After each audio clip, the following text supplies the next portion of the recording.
Hello everyone, 4Bricksake here. Last video we looked at the final project in this massive LEGO ideas wave. So today what I want to do is I want to look at my top 5 IP and my top 5 original concepts for this wave. These are the sets I think are most likely to be selected. Not saying all of them, but these are the ones out of the 57 that I think has the best shot. I've picked these projects based on relevancy, playability, opportunity for additional sets, size of the build, and is it in line with the types of sets LEGO is already making. In this wave, we've had 57 projects, 26 of those have been IP and 31 original. There are 10 history-based projects, 5 of which are castles. There are 10 movie-based sets and 4 TV shows, and there are 5 video game-based sets. So the 5th project for original concept is the Castle of Brickwood Forest. Now I'm going to say right now I don't think this will actually get made, but the reason I've put it on this list is given the demand for castles after the Bricklink designer program and how LEGO was only meant to sell 5,000 and they ended up selling 10,000, but people are still missing out, and LEGO can't really do much about that to fix that. I think it's possible they may try to make it up to the fans by picking a castle in the next wave, because then they can mass produce it more and etc. And the reason I picked this castle over the other 4 in this wave is that this designer also designed the castle in the Bricklink designer program, the castle in the forest. Clearly they do designs that LEGO prefer over other castles. Yes, the piece count of this is incredibly huge, but the playability and the detail in this build is exceptional. I mean, there's a chance this could get selected. I think it's unlikely, but given what's happened recently, I think it's more likely than it would have been before the Bricklink designer program. Number 5 project for IP is The Office. I really want this set, but I don't think it will be accepted. And if it isn't accepted this wave, I don't think it will ever be accepted as this kind of set, the traditional kind of film set we've seen for Friends and Seinfeld.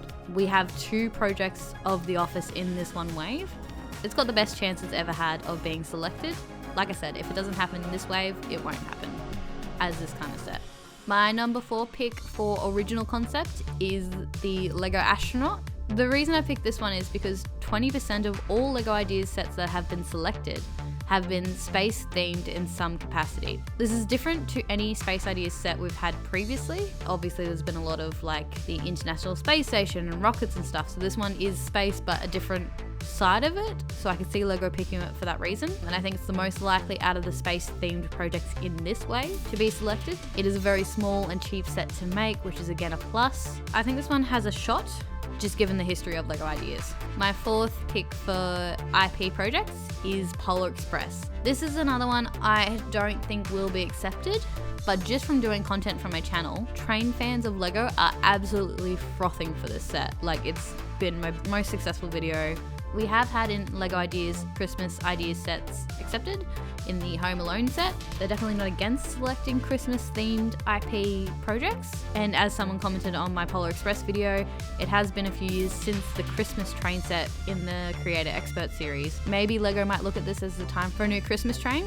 Because this set will be more expensive because you've got all the carriages and the tracks and everything like that, the fact that the film is not as relevant as some of the other IP and not as iconic as what Home Alone is, I think that's just the issue for this one. There's no doubt that train fans would buy it. I think from LEGO's perspective, they would be more cautious about whether general public would buy it at that price range.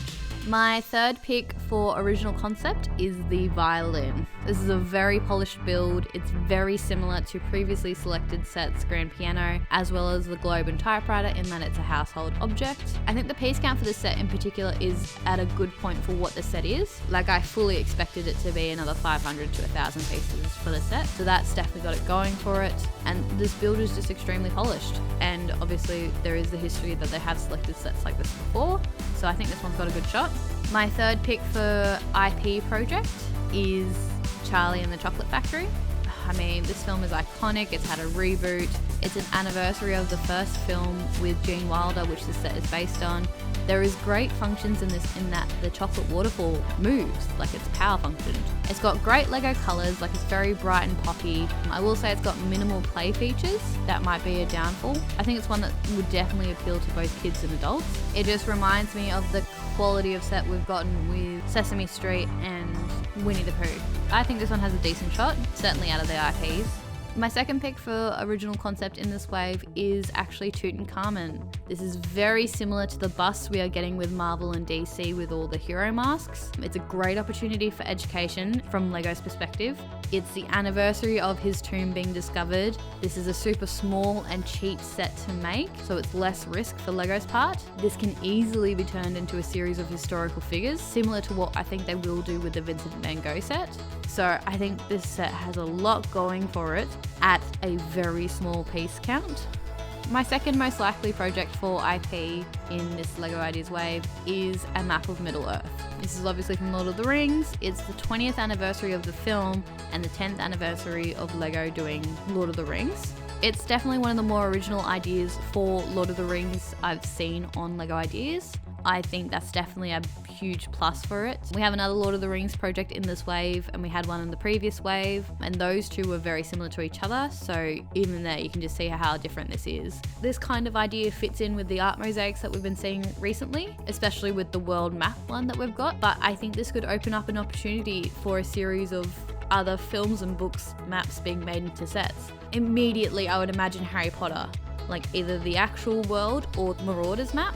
I think there's great opportunities for LEGO to make this into a theme, but the factor that it's such an original idea for Lord of the Rings, it satisfies Lord of the Rings fans, but it's something different that we haven't seen and they haven't made before. So that's why I think this one is second most likely IP project to be made. I think the most likely original LEGO Ideas set to be selected this wave would be Train Bookends. Now the reason for this is, again, it can be turned into a series. I can see them making different types of book endings, like in so many different genres they could turn into bookends. It satisfies multiple fan bases. The fact that this would appeal to train fans and the general public is why I think it's more likely to be selected over something like Polar Express. And also, like, this is such a small and cheap set to make. Like, it's very little risk on LEGO's part compared with some of the other sets that are huge, like the Castle of Brookwood Forest. That's 3,000 pieces, whereas this is tiny in comparison. And looking at the recent selections, we've had a small set in Vincent van Gogh, and then we've had the larger set in the Lighthouse. I think this wave we're due to get at least one IP and one original set selected, and I think it's going to be a smaller set rather than a bigger set. And that leads me to my top pick, my first pick of the draft. This is the IP project I think is most likely to be selected out of all of them, which is of course Snow White and the Seven Dwarfs. This film is iconic. This design is beautiful and polished. It's very LEGO colors. It's got high playability to it, so it appeals to both kids and adults. It's very similar market as Sesame Street and Winnie the Pooh, and we haven't had a set like that selected in a while. And it's the first Disney movie that was ever made. How is this not already a LEGO Ideas set? And how can they turn down this when it's gorgeous? I will say LEGO has obviously turned down their first 10K project, which was a bit more browner colors, so that is a bit of a flag, but this is obviously a lot more brighter and more LEGO friendly. In this wave in particular, I think this is definitely the strongest IP, and that's why I think it's the most likely IP to be selected. This one I will buy in a heartbeat. In a heartbeat. They might surprise us and pick 2 IP projects, which would be amazing. I think at best it'll be one of each. The most likely would be Snow White and the Seven Dwarfs and the Train Bookends. Anyway guys, thanks for watching. Let me know in the comments below what sets you would like out of this wave and what sets you think are most likely. And make sure you hit subscribe so you don't miss the start of the next wave, which will be starting very, very soon. Already we have multiple projects, a lot of videos coming, so make sure you hit subscribe and I'll catch you on the next one.